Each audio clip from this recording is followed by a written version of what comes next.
ungisho umlando kaMchunu into baseButabalanga samqoma ngoba semntanda umlabalaba la insizwa ke yalena ke ondeni eke okuthiwa ke undi olumahlekhlekana kusho amavaka namavamba angazilutho ngoba eke yayibhuqa ibabaza inkosi ikhala enyembezi ithi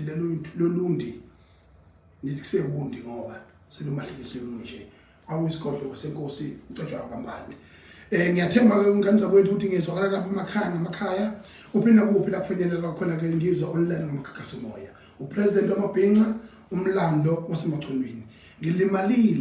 ngilimalile akusalanga ngisho ithambo angifuni ukunanaza angifuni ukuthemeleza angifuni ukuyale nale istory njengamanje sihamba phambili eNingizimu Afrika kuthina hayi kulaba bayihlela istory ofanele hamba phambili ngendlela yabo okuthina udaba lukaGugu eke umfoka Dlamini eke insizwa eyaboshwa ngo2009 u2009 le insizwa yadonsa kwaze kwaba manje kunensizwa ke esicela ukuyibonga singayaziyo ngoba ishuthile nje eke kodwa futhi cabanga ukuthi bekuuhlelo lwayo ireputation nokuvakashela iziboshwa uzokhumbula insukwini nje edlule sike sambona lapha mahohoza eke u3 second naye ivakashele iziboshwa ngejele okuuhlelo nje elwenzeke sesibone nokhathithe lapha eke lapha nophethe lakhe khona ejele nathi sike siye emajele siyovakasha sifike shiyalo sifike shiye ukugcizelela nganza kwethu eNingizimu Afrika silimele ngempela futhi akusele ngisho ithambo ngoba mingaki imizi mingaki imndeni bangaka abantu abathemba nabo kuJehova abathemba nabo lisemathongelo yisimkhulu abathemba nabo likushembe ukuba ngempela inkinga ezikhulu kangaka eke zikwazi ukuthi zigcine ixazululekile akuyona into encane ukuboshwa umoshela ubani asikaqinisekisi lokho kodwa impawu nama instincts ethu nemizwa yethu iyasitshela ukuthi kungenzeka ukuthi waboshela ubani lo baba sengikhulumile no baba uminister uSenzwa kwaMchunu ngimfunelile uthanga ngokubona lolu daba luqhala uphakama ngimkhuluma naye ngathi baba njengomuntu omlawuli kwezamaphoyisa naboboshiweyo ngicela ukuthi ubhekisise nani udaba oluthinta uGugu umfoka Dlamini ngathi ke uyena sokhuluma nozakwabo lo phethe zamajele ngoba bahlangene lapha kweGNU eke kanti yena kuleli yaqembu labelungu okuthiwa iDA eke ophethe amajele ngakho kubaluleke kakhulu ke ukuthi njengamanje sitholile ke ukuthi sekuvele nogogo oshoyo ukuthi kule minyaka ewu16 uGugu ebhadla idonsa ejele eke uyasukelwa uwasukelwa udade wabo ngoba enomona uGugu eyisebenzela kamnandi buthembelele ema-origin sebenze ihlahleni zama-origin uNkulunkulu wami uGugu ebekeka oshikatezini ekwazi ukwakha umuzi oyisemkhulu ekwazi ukuthi onakekele noyise osemdala kakhulu njengamanje futhi osenezifo lezi kuthiwa amahlala khona lezi ezenza ukuthi manje ke angabe sakwazi ukuthi ayisize namanje ke ngenhlanhla uyise wakhe futhi usekhona wawudade wabo wathi uthinte kabi umshana emveni kwalokho udumo lwakhe uGugu yaziwa ukuthi umuntu obehamba eshumayela izinkonzo ezikholelwa kodwa ke wabhecwa ngobende inyama engayidlanga ishwa lehlela kuye weza ubuhlungu abanye ngabe bayibulala abanye ngabe namanje akekho umuntu ongaboshwa from 2009 agwetshwe 25 years from 2009 bese namhlanje elokhethi uyaphika futhi ngabe lo muntu uyavuma ngoba uzobona ukuthi ikhamera isuke yaya komunye ubaba lapho bethunga obe namazinyo nje angaphelele ngiyaxolisa ubeka ukuthi mhlawumbe unesini cha ube namazinyo nje angaphelele ubaba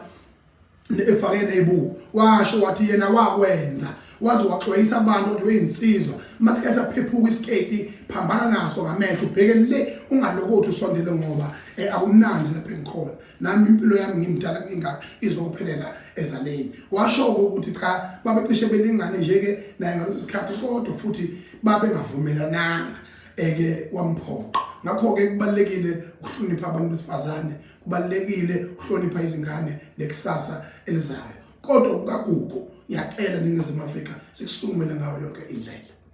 sikusukumele ngobuqotho singasukumi ingxemu lezi ezenziwe oMax kanye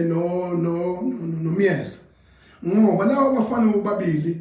benza iphutho okufanele beqonde ngqo bengalokho bengingiza bechaza bexolise nje bethi siyaxolisa Ningizimu Afrika silingekile nathi sase singene ephutheni noma kwakumele bekhuzana kodwa bathe behamba uhambo bavuka ubukhotheni ngoba umuntu mayekhuliswe engakhulisekanga kahle kuyenzeka ubukhotheni bumfice ngendlela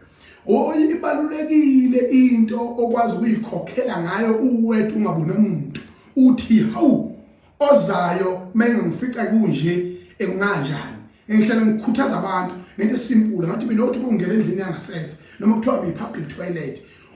ulihlanze ngoba kuyicala ukuthi ushiya amanaphanapha akho bese ungawaclean ngoba manje umcabangeli umuntu ozayo uzonyanya ngaphezulu koba wena uyinyanya indle yakho ngakho ke kubalekile ukucabangelana singabantu ngakho ke ayikho into ebaleke njengokuthi bavume iphutha bona bengangingizi bazole bayihloniphe ngoba uMax siyamdinga umsangane nje umgodoye nje kodwa asikwazi ukuhlonza umuntu ngaphandle kwenyanga yenyongo njengenyongo yenyathi sesithi usonele inguna phakade size simthole akwenziwa lokho kwelakithi lasakha khona ikhaya akwenziwa lokho ngosiya umyeza angazi umyeza nongumtshana kodwa insizwa enamagalelo amahle esiyidingayo ngakho ke ngithi ke mina bamabe sebexolisile abangibonile ukuxolisa sangingiza abayiqoqe bami futhi bayeke lokho ukuthi bathi bona mangabe bethi bayaxolisa balibona iphutha labo abalenzileyo bese bona beshita ama-account abo bewabhala inyongo ngoba leyo nyongo siyayawazi umphumela wayo sekuke kwaba khona isimo igameko esinjalo sokuthi manje bezozenza insizwa ngokushintsha into yamanyala kade bethenda ngawo beyibonge ngothuvi yabona beyibonge ngothuvi fuck off nina qondani ngoba siyamdinga ikusasa likunina ngakho ke ngithi lo ntombazane lo oyisihogo lo okuyena yena owathi ingane yakhe incane ayivume ukuthi idlwe ngologugu unecala ngimnikeza isiqalekiso sangena phakade uma kuqinisekisiwe ukuthi ngempela eleya nto ayizange ziyenzeke uyadeserve isiqalekiso hayi sona sodwa nje nokuthi naye ayozwa ukuthi kunjani endlini eminyama awuhlala lapha noNandipha Mangundumane ezwe ukuthi kunjani endlini eminyama ahlale khona uma kuthi konke lokho kade bekuhlanza umuntu omdala ezikhotha amavesi eBhayibhelini athi